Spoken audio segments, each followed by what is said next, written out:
시작할까요? 예. 존경하는 우리 이 국민 여러분, 또 사랑하는 당원 동지 여러분, 이제 4.15 총선이 그야말로 며칠 안 남았습니다. 4.15 총선은 뭐 우리가 이 토착 빨갱이들과 싸우는 데 있어서 뭐 과정인데 전화 좀 받아주시고.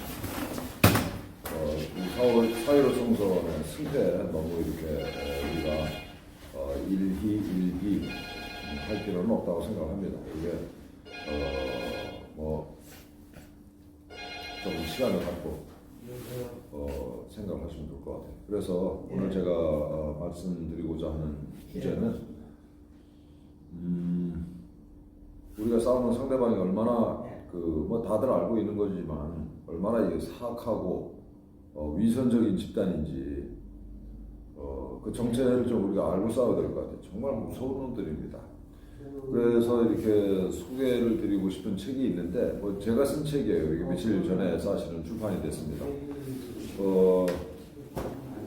제목이 좀 특이한데 왜냐하면 그러하니까 라는 제목의 책입니다. 제가 감히 자부하건대 볼만한 책입니다.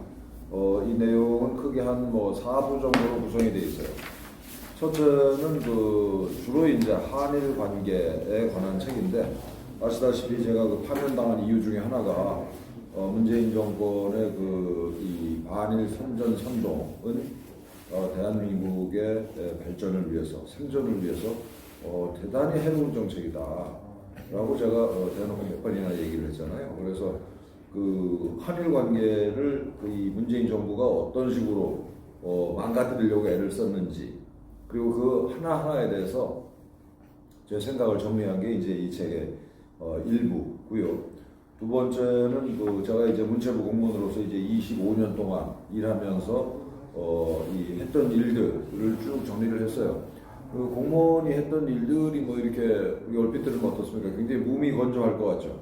그런데 재미있게 또 의미있게 이 하나하나를 다 정리를 했습니다. 그래서 보시면서 전혀 지루하지 않게 책을 보실 수 있을 거예요. 정말 재미있게. 공무원들이 하는 일이 이렇게 소리만 작성하고 그런 일은 아닙니다. 특히 중앙부처 같은 경우에는 이 문제 해결 과정이라고 해도 과언이 아니에요. 물론 이제 저는 열심히 일을 했기 때문에 남들 안 하는 일, 또 남들이 이렇게 힘들어서 이렇게 옆으로 제쳐둔 일, 이런 것들을 제가 나름 이렇게 다 풀어왔기 때문에 흔히 공무원이 하는 일 하면 생각나는 정해진 일을 이렇게 문서로 이렇게 주물럭거리는 그런 얘기를 쓴 게 아니고 이 문제가 생기면 그 하나하나를 어떻게 이제 해결해 왔던가. 예를 들면 대표적인 예로 이런 게 있습니다. 이 90년대 이제 후반에 어떤 일이 있었냐면은 그때까지만 해도 우리나라에 이제 자동차 극장이라는 게 없었어요. 없었습니다. 그때 97년인가 8년인가 그런데 그때 제가 이 문체부 공연예술과의 공연법을 담당하는 사무관이었는데 어떤 지방자치단체에서 이제 공문이 왔어요. 이게 우리 동네에 자동차 극장이라는 거를 하려는 업자가 나타났는데 이걸 어떻게 하면 좋냐. 그때까지 대한민국에 이 자동차 극장이라는 게 없었으니까 자동차 극장과 관련된 법도 없었어요. 그래 이런 경우에 법이 규정하고 있지 않은 새로운 업종이 나타났어요. 이제 그때. 그럼 이런 일이 생기면 대부분의 공무원들은 어떻게 반응하냐면은 법에 없으니까 그건 불법이다. 그래서 안 된다. 이게 이제 전형적인 이제 공무원의 태도고, 그보다 조금 나은 공무원을 뭐라고 얘기했냐면은 법이 만들어질 때까지 기다려라. 이런 공무원이 있고, 저같이 극소수의 공무원은 법이 금지하고 있지 않기 때문에 원칙적으로 이건 합법이다. 라는 게 이제 제 입장이었어요. 그런데 이제 문제가 하나 있잖아요. 이게 자동차 극장인데 이게 누구나 자동차를 타건 안 타건 이 트인 공간에서 이 영화를 상영하는 거니까 거기서 만약에 그 청소년 관람이 불가능한 게 19금 영화를 틀면 어떡하냐 도대체가. 이게 이제 걱정이 됐죠. 그래서 이 문제를 이제 어떻게 해결을 했냐면, 그럼 그 자동차 극장 주변에 아주 높은 그 펜스를 이 가림막을 치게 할 것이냐 이런 고민부터 시작을 했어요. 그럼 가림막의 높이는 어느 정도로 해야 되냐? 그 높이 할수록 바람에 이제 취약하잖아요. 그럼 그걸 그 지지대를 또 어떻게 할 거냐? 뭐 이런 쓸데없는 고민을 하던 차에 그 자동차 극장을 하겠다는 업자를 만났어요. 그래 그분 말씀이 저보고 그 쓸데없는 걱정을 하신다. 이 사무관이, 그때 제가 사무관이었으니까. 그 당시 이미 이제 청소년 보호법이라는 게 있었습니다. 굉장히 센 법이에요. 그래서 청소년이 이 관람하면 안 되는, 또는 뭐 이렇게 접하면 안 되는 이런저런 매체를 청소년들에게 보여주면 뭐 징역 3년 뭐 이런 식의 굉장히 센 법률이 있는 마당에 자동차 극장 업자들이 그 짓을 하겠냐? 듣고 보니까 맞더라고요. 그래서 이제 그 전국 지방자치단체에 공문을 보냈습니다. 자동차 극장 신청 들어오면은 다 허가를 해주되, 다른 뭐 이런저런 법률이 있을 거 아니에요. 농지법이랄지 뭐 산림법이랄지. 그리고 이제 이 차를 이게 주차를 해놓는 거 아니겠습니까? 옥외의 공간에 주차를 해놓는 거니까 이제 그 주차장 관련 법률이랄지 이런 것들에 저촉되지 않는 선에서 허가를 해줘라, 이런 식으로 이제 전국 지자체 공문을 보냈습니다. 그래서 전국에 이제 그때부터 그 자동차 극장이 이제 한꺼번에 쫙 이렇게 생겨나게 됐죠. 뭐 이런 식으로 이렇게 그때 이렇게 닥친 현안들을 제가 어떻게 풀어나갔던가, 이걸 그 재밌게 에피소드식으로 쭉 연결을 한 거고요. 세 번째는 이제 그 이 문재인 정부가 억지로 이 문을 닫게 만드는 이제 원자력 발전 문제에 대해서 이렇게 이 아주 다양한 각도에서 제가 좀 정리를 했습니다. 이것도 딱딱한 얘기가 아주 재미있습니다. 우리가 이제 후쿠시마 이 원자력 발전 쓰나미 때문에 원자력 발전소 사고가 나고 나서 어떤 유언비어가 들어왔냐면은 각종 이 돌연변이 동식물 사진이 이제 돌아다녔어요. SNS 상에서. 근데 알고 보니까 그거 전부 다 이 조작된 사진이거나 아니면 후쿠시마랑 관계없는 전 세계 각지에서 이렇게 발견된 이 돌연변이 동식물 종을 후쿠시마 이 사고 이후에 일본에서 생긴 거다. 이따 그 거짓말들. 그런 것들이 이제 SNS에서 지금 광범위하게 돌아왔죠. 그래서 뭐 그런 얘기를 할지. 그리고 전 세계 각국이, 선진 각국이, 심지어는 이제 메르켈은 이제 탈원전하려고 한때 시도를 했잖아요. 근데 지금은 입장이 바뀌었습니다. 독일도 다시 원자력 발전소를 더 짓는 걸로 방향이 바뀌었어요. 어쨌든 전 세계가 이제 원자력 발전소를 이렇게 더 짓는 쪽으로 나아가고 있는 이런 현실이랄지.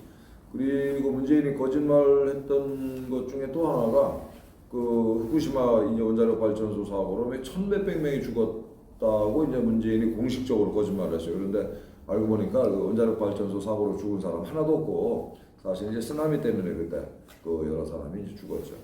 뭐 이런 얘기.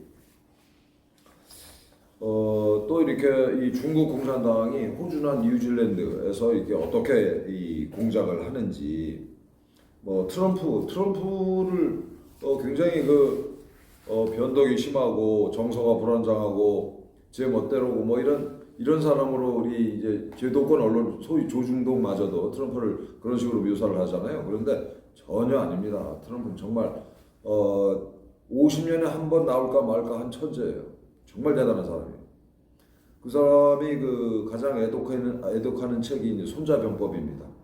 손자병법을 그럼 트럼프가 한자로 읽을까? 그건 아니고요. 트럼프는 이미 꽤 오래전에 영어로 번역이 돼서 이제 서구사에 널리 퍼져 있는 책입니다. The Art of War라는 제목으로. 그래서 이제 야심이 있는 젊은이들은 미국에서도 또 뭐 유럽에서도 야심이 있는 사람들은 손자병법을 열심히 탐독을 해요. 트럼프가 이제 그 중에 하나인데, 트럼프 추천 도서 1번이 손자병법입니다. 뭐 이런 얘기. 손자병법의 핵심은 뭐냐면은 싸우지 않고 이기는 게 최선이다. 첫째. 둘째는 전쟁에 핵심은 적을 속이는 거다라는 거예요. 적을 속이는 거다. 내가 힘이 강하지만 약한 척하고 성동격소하고 뭐 이런 식으로 적을 기만하는 게 이제 기만해야 이긴다라는 게 손자병법의 핵심입니다. 이게 트럼프가 그 손자병법을 이게 국제정세 대외 관계에서 손자병법을 얼마나 잘 활용하고 있는지 뭐 이런 얘기다. 이렇게 아주 재미있게 썼습니다. 그다음에 이제 4부는 뭐 제가 개인적인 얘기들이지만 여러분과 이렇게 그 같이 나눌 만한 교훈이 있는 얘기들 이런 식으로 이렇게 정리해서 그 책을 썼는데 뭐 이게 책을 팔려고 말씀드리는 게 아니고 저는 그 이 책의 내용을 우리 국민들이 좀 공유를 했으면 좋겠어요. 그만큼 제가 정말 이제 저도 내일 모레 60인데 살아오면서 제가 가졌던 고민들, 대한민국의 발전, 생존을 가로막고 위협하는 것들이 뭔지, 우리가 풀어야 될 과제는 뭔지, 그 과제를 풀기 위한 해법은 뭔지 이런 것들을 저 나름대로 이렇게 담았는데 이게 학술서적은 아닙니다. 이 딱딱한 학술서적은 아니고 거듭 말씀드렸는데 볼만한 내용입니다. 그래서 이 중에 오늘 제가 말씀드리고자 하는 거는 이 문재인 정권이 출범해서부터 지금까지 얼마나 이 한일 관계를 깨기 위해서 집요하게 공작을 해왔는가를 여기다 정리를 해놨어요. 이 책에. 문재인 정권은 뭐 출범하자마자 이 박근혜 정부 때 이 일본과 합의를 봤던 이게 위안부 문제 이거를 다시 확 뒤집었습니다. 멍청한 짓을 했어요. 뒤집어가지고 결국 나중에 이 정권이 궁지에 몰리니까 그걸로 어떻게 수습을 해보려고 하다 안 됐죠. 자세한 내용은 여기 들어가 있고요. 이 중에서 특별히 이제 작년에 무슨 일이 있었는지 여러분 혹시 기억이 날지 모르겠습니다만 일본이 무슨 얘기를 했냐면은 이 전략물자 소위 이제 불화수소, 에칭가스를 비롯한 전략물자를 한국에 수출할 때는 통제를 하겠다 이런 발표를 해요. 통제가 별게 아니고 수출을 안 하겠다. 혹은 수출량을 물량을 줄이겠다. 이게 아니고 한국으로 이게 수출된 에칭가스 등 전략물자의 용처 어디다 쓰는지를 확인하고 수출을 허가하겠다는 거였어요. 그래서 실제로 이 일본의 이 조치 이후에 이런 전략물자의 이 수입이 줄거나 혹은 뭐 지연되거나 이런 지저분한 사건은 한 번도 없었습니다. 전혀 문제가 없었어요. 우리 신문에 다 난 겁니다. 이거 제 얘기가 아니고 전혀 문제가 없었는데 우리 정부나 언론은 어떻게 대응을 했냐면은 이건 경제 침략이다. 경제 전쟁이다. 그래서 심지어는 여당의 민주당의 최재성 의원은 그래서 이건 이 정도면은 의병을 일으켜야 할 일이다. 의병. 그래가지고 이게 전국적으로 이제 반일 선전 선동에 나서죠. 이게 언론까지도 가세를 해가지고 우리나라 언론 참 진짜 아휴 정말 이게 아니 기자들 말이에요. 이거 혹시 기자들 보게 되면 당신들 말이에요. 공모 좀 하시오. 진짜 제가 어릴 때 기자되려고 언론사 시험을 한 대여섯 번 받아가 다 떨어진 놈인데 공부도 좀 해요. 정말 뭐야 이거. 어쨌든 난리 부르스를 추었어요. 대한민국 전체가. 심지어는 이게 고등학교 학생들마저 일본 제품 불매 운동을 하고 어린애들이 뭘 알겠습니까? 나름대로 애국한다고 생각하고 난리 야단 법석에 휩쓸려 들어간 거죠, 애들이. 아휴, 진짜. 그래서 당시 이제 민주당은 일본 경제 보복 대책 특별위원회 이런 것도 만들고 나중에는 이름을 바꿨어요. 일본 경제 침략 대책 특별위원회 이런 것도 만들고 이렇게 난리를 쳤는데 태산명동의 서일필이라는 단어가 있습니다. 태산명 온 나라를 시끄럽게 만들었는데 쥐새끼 한 마리 안 나왔어요. 아까 말씀드린 것처럼 일본으로부터 우리가 수입하는 전략물자, 반도체랄지 무슨 이런 대한민국의 핵심 전자제품을 만드는데 일본의 이런 에칭가스 같은 게 없으면 못 만듭니다. 어쨌든 전혀 문제 없었어요. 이렇게 일본 애들이 치사하게 걔들 수출 물량을 줄이거나 무슨 괜히 딴지를 걸어가지고 그 지연시키거나 이런 일 전혀 없었습니다. 그런데 우리가 그렇게 난리를 친 거예요. 이 정권이, 문재인 정부가. 심지어 조국은 뭐라고 그랬습니까? 어떻게 했어요? 민정수석이라는 자가 민정수석을 안 하고 죽창가. 자, 그래서 이 짓을 이 목적은 뭐 간단한 거죠. 이게 결국 나중에 이 정부가 어디까지 몰고 갔냐면은 그 지소미아 한일 정보 교류 협정을 파기하겠다라고 결국 본색을 드러냈어요. 문재인 정부가. 그래서 지소미아 파기를 실제로 하려고 그랬습니다. 그런데 막판에 미국 정부가 개입해가지고 이걸 막았죠.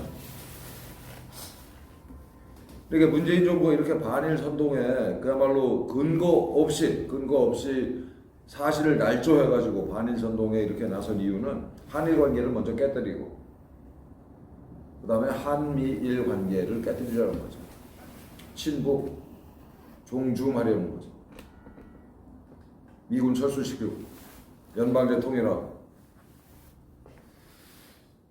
이런 음모를 가지고 이 짓들을 했는데, 자 이제 오늘 제가 말씀드리고 싶은 내용은 뭐냐면은 문재인 정부가 이 짓을 할 때 날조된 사실에 입각해서 반일 선전선동을 이렇게 극성스럽게 쳐버릴 때 그때 국무총리가 누구였어요?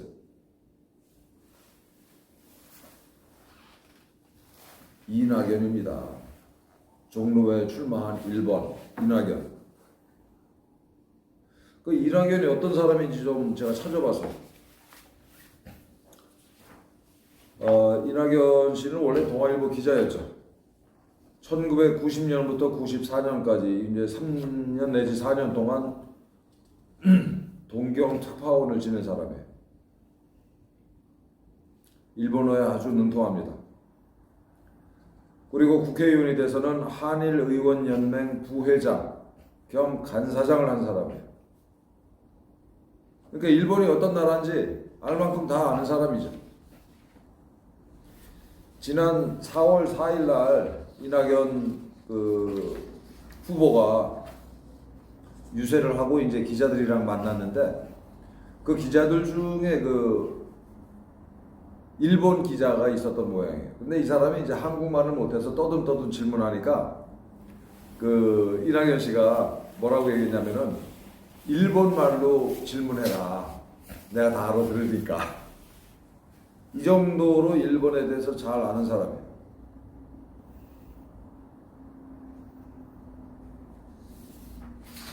이런 사람이 문재인 좌파 독재 정권이 한일 관계를 깨뜨리고 한미일 동맹을 깨뜨리려는 이런 책동을 벌일 때 뭐 있어요?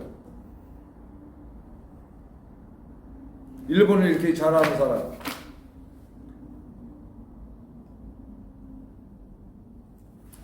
지금 종로에서 지지도가 1등이라고 합니다. 이낙연 씨가.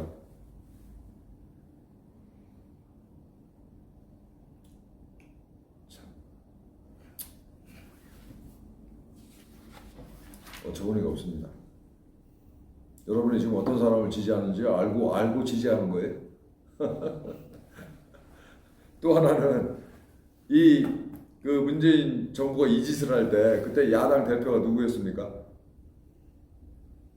기호 2번 황교안이에요. 황교안이 이 문제에 대해서 한마디도 안 했습니다. 입 다물고 있었어요. 왜 그런지 아세요? 그때 좌파들이 저 같은 사람 지금 일본이랑 지금 뭐 7, 80년 전에 제국주의 일본이랑 지금이랑 같은 나라입니까? 전혀 다른 나라잖아요. 그땐 군국주의, 제국주의 일본이었고 그 제국주의, 군국주의 일본은 미군에 의해서 패망했고 그 이후에 자유민주주의, 시장경제라고 하는 핵심 가치를 우리와 공유하는 또 65년 한일협정 이후에는 한국 경제 발전을 위해서 아주 긴밀한 세계에서 가장 긴밀한 경제 협력 관계를 맺고 있는 우리 우방이잖아요. 아니 어떻게 일제시대 때 일본과 지금의 우방을 같이 놓고 봅니까? 전혀 다른 나라죠. 더군다나 대한민국의 생존 반도체 생산을 위해서는 일본 애들 도움 없이는 안 된다니까요. 이거 뿌리겠어요? 며칠 전에 정세균 총리가 뭐라고 얘기했어요? 일본이랑 통화 스와프 체결했으면 좋겠다라고 얘기했잖아요. 일본이 경제 보복한다고 작년에 문재인 정부가 난리를 쳤는데 일본이 실제로 한국을 손을 보겠다라고 마음을 먹었으면 지금 우리 이미 망했어요. 뭘 알고들 떠들어야지. 답답한 어부이. 어쨌든 이 정부가 이 단어 사용에 좀 제약이 있는데 이 난리를 치는데 당시 거대 야당은 있잖아요. 한마디도 안 했습니다. 왜 안 했냐면은 소위 이제 그 좌파들이 저 같은 사람을 뭐라고 얘기했냐면은 그래서 제가 뭐라고 그랬어요. 나는 친일파다라고 제가 공개적으로 얘기했어요. 지금은 친일하는 게 애국이다. 그야말로 이 반일 선전선동이 정부에 의해서 당시 민정수석에 의해서 전국을 광풍처럼 휩쓸고 있을 때 제 일도 아닌 외교부나 우리 산업부 일 가지고 제가 나는 친일파다. 지금은 친일하는 게 애국이다라고 얘기할 때 그래서 정권의 핍박을 받을 때 황교안 당신은 뭐를 했냐 말이에요 도대체. 거대하다. 뭐가 있어 당신들. 그리고 문재인 정권이랑 싸우겠다고?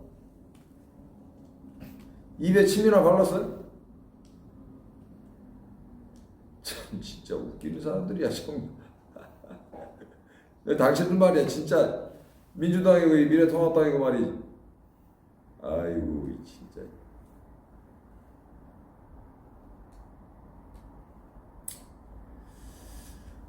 그때 이 조국이가 반일 선동을 하면서 김남주라는 자가 있어요. 이 김남주가 이 죽창가라는 시를 썼는데 죽창가를 이제 본인 페이북에 올렸습니다. 죽창가를 쓴 김남주는 어떤 사람이냐면은 1979년에 그 남조선 민족해방전선이라고 하는 지하 빨갱이 조직이 검거가 돼요. 난민전인데 야채.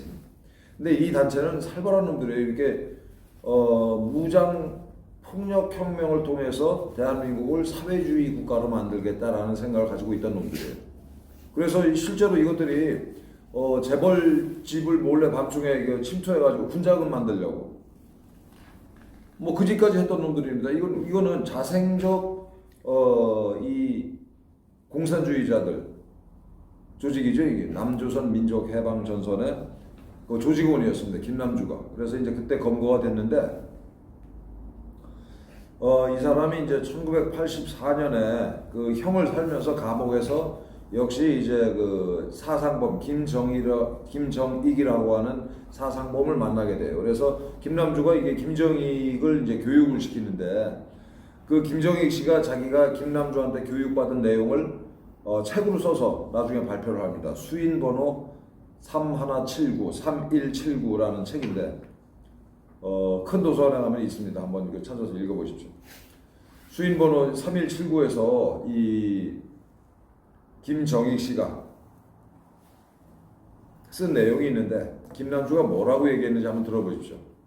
이거는 김남주 개인의 생각이 아니고 대한민국의 이 좌파들의 생각이에요.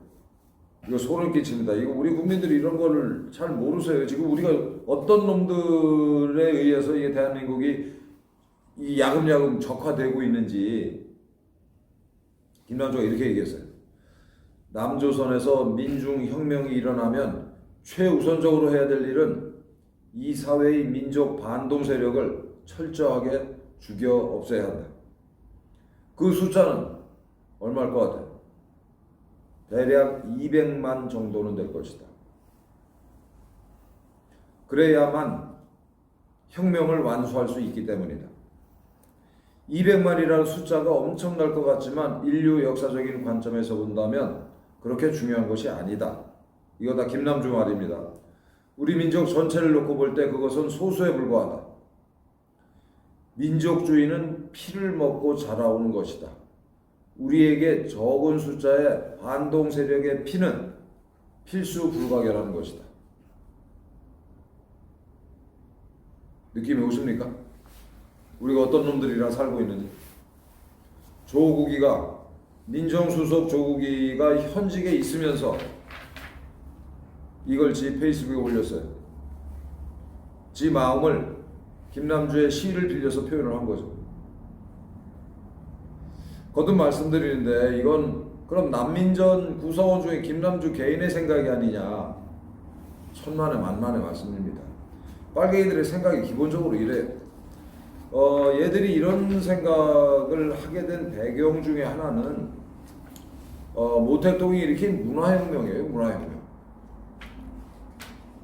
문화혁명이 뭐냐면은 이 본질은 이제 모택동과 이게 소위 이제 주화파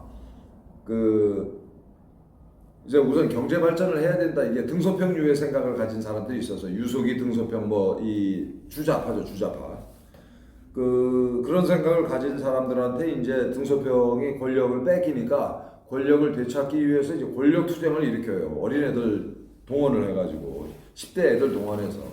그래서 이제 중국을 완전히 그야말로 뒤집어 놓고 대혼란에 빠뜨리는데 그것 때문에 중국이 한 30년은 그 발전이 뒤처졌다. 이렇게 오늘날 중국 공산당 스스로 그렇게 평가를 하는 반란이었습니다. 반란. 모택동에 의한 반란. 그게 이제 문화혁명의 본질인데 말로는 어떻게 얘기했냐면은 모택동을 비롯한 이 모택동 일파가 중국이 이제 중국 전체를 공산화를 했잖아요. 1949년인지. 중국 전체를 공산화를 해서 일단 형식적인 공산화는 이루어냈는데 아직 자본주의에 물든 자들이 많다. 그래서 진정한 사회주의를 하기 위해서는 자본주의에 물든 자들을 제거해야 된다, 죽여 없애야 된다라는 게 문화혁명입니다, 여러분. 그때 중국 애들이 이 문화혁명의 광풍에 휩쓸려서 이제 죽은 사람이 한 200만 명가량 돼요. 공교롭게도. 김남주가 얘기한 200만 명.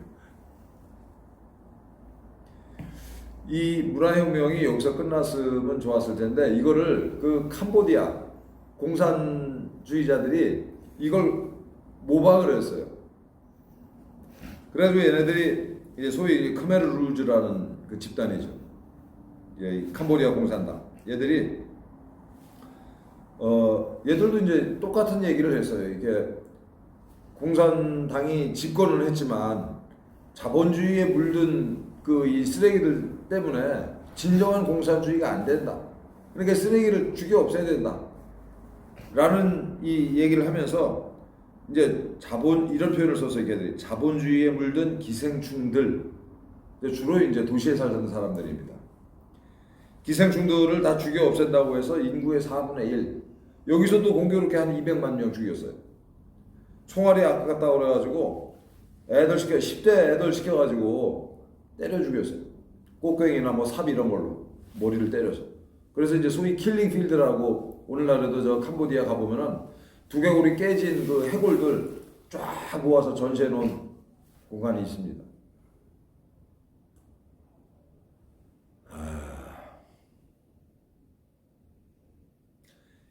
이 자본주의에 물든 기생충들은 교화가 불가능하다.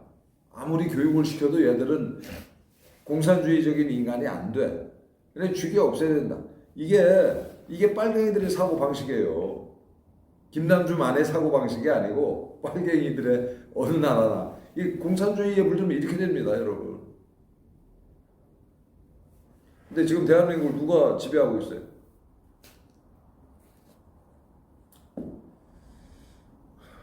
소름 끼치죠. 그래서 이 문재인 이 독재 정권, 좌파 독재 정권의 반일 선동이 그거 하나만 따로 떼어놓고 보면 안 되고 얘들의 이 큰 그림 속에서 벌어졌던 아주 계획적인 말 그대로 선전선동입니다. 얘들은 진짜 선동의 대가들이에요. 이게 그 박근혜, 죄 없는 박근혜 대통령 탄핵하려고 그 촛불 쿠데타 일으킨 거 한번 생각해 보십시오. 고전의 세월호, 고전의 광우병, 고전의 효선 미순양 사건. 다 똑같은 집단이 쳐버린 일들이죠. 그래서 어쨌든 작년에 이 문재인 정권이 이렇게 그 반일 선전 선동을 세게 할 때 국무총리였던 이낙연, 일본 특파원 한 3년 넘게 하고 한일 의원연맹 부회장 겸 간사장까지 했던 사람이 그 정권이 그 지랄을 하는데 뭐 하고 있었어요? 자기 일본말 잘한다고 자랑이나 하고. 황교안, 당신은 뭐 하고 있었어요? 토착 외구 소리 들을까봐 겁나서 쥐 죽은 듯이 있었잖아요. 이 배우의 국민들 200만 명 죽이는 건 대수롭지 않게 생각하는 빨갱이들이 있다는 것을 뻔히 아는 사람들이. 황교안 공안검사 출신이잖아요. 대한민국 빨갱이들의 정체를 누구보다 잘 아는 사람.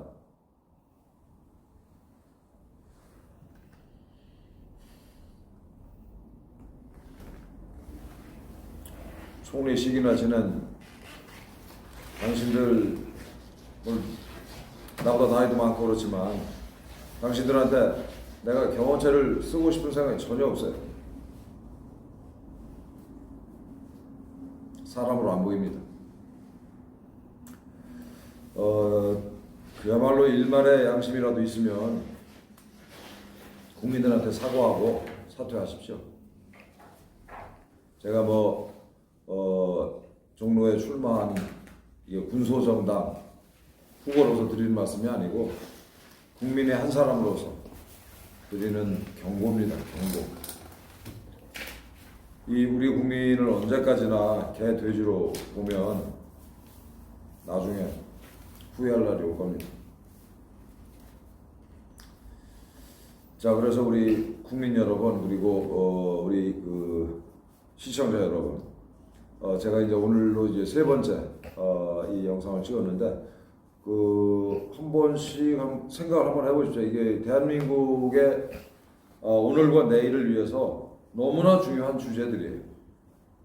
그래서 이 영상을 좀 널리 공유를 하고 전파를 했으면 좋겠습니다. 그리고 다시 말씀드리는데 이 책 정말 괜찮은 책입니다. 여러분들 보시면서 무릎을 치시고 또 시간 가는 줄 모르고 읽으실 거예요. 심각한 주제지만 재미있게 썼습니다.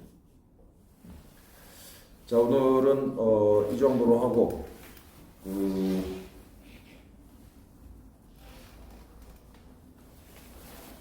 오늘 수고도 하셨습니다.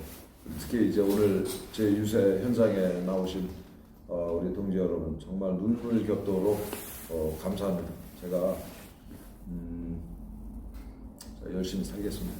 고맙습니다. 마치겠습니다. 수고들 하셨어요.